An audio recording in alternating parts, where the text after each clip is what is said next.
Crypto currency పేరిట ఉమ్మడి కరీంనగర్ జిల్లాలో మోసాలు కొనసాగుతూనే ఉన్నాయి. గతంలో కరీంనగర్, జగిత్యాల జిల్లాలలో జరిగిన మోసాలపై పోలీసులు ఉక్కుపాదం మోపి అరెస్టుల పర్వం కొనసాగించారు. ఇప్పుడు మరో జిల్లాలో ఇలాంటి మోసాలు వెలుగు చూశాయి. రాజన్న సిరిసిల్ల జిల్లా ఈసారి అందుకు కేంద్రమైంది. ఈగల్ కాయిన్ పేరుతో జరుగుతున్న ఆ క్రిప్టో కరెన్సీ కుచ్చుటోపీ కథ ఏంటి? స్టార్ హోటళ్లలో మీటింగ్స్ పెడతారు, పెద్ద పెద్ద ఆడిటోరియంస్ లో ఫంక్షన్లు చేస్తారు. సూటు బూటు వేసుకుని నవ్వుతూ పలకరిస్తారు. మంచి ఆతిథ్యం, రుచికరమైన భోజనం.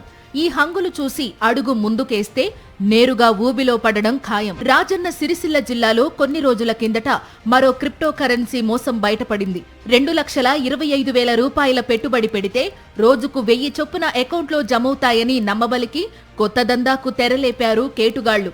అలా 200 మంది దగ్గర 4,50,00,000 రూపాయల వరకు వసూళ్లు చేశారు.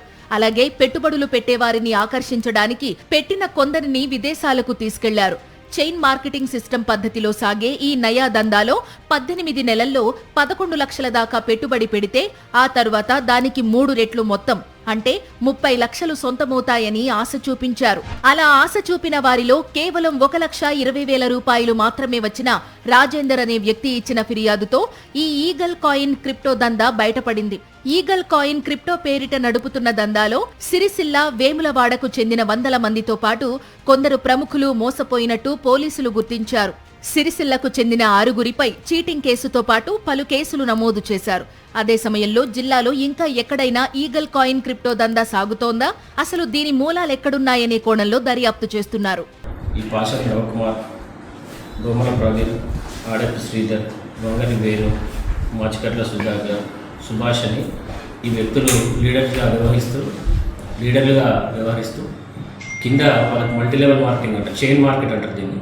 చైన్ మార్కెట్ లాగా వాళ్ళ కింద సభ్యుల్ని జాయిన్ చేసుకుంటూ ఒక్కొక్కరి కింద 20 మందిని, 30 మందిని, 50 మందిని అట్లా వాళ్ళ లింకులో సభ్యుల్ని యాడ్ చేసుకొని ఈగల్ కాయిన్ అనే ఒక వెబ్సైట్లో వాళ్ళందరినీ ఇన్వెస్ట్ చేయిస్తున్నారు.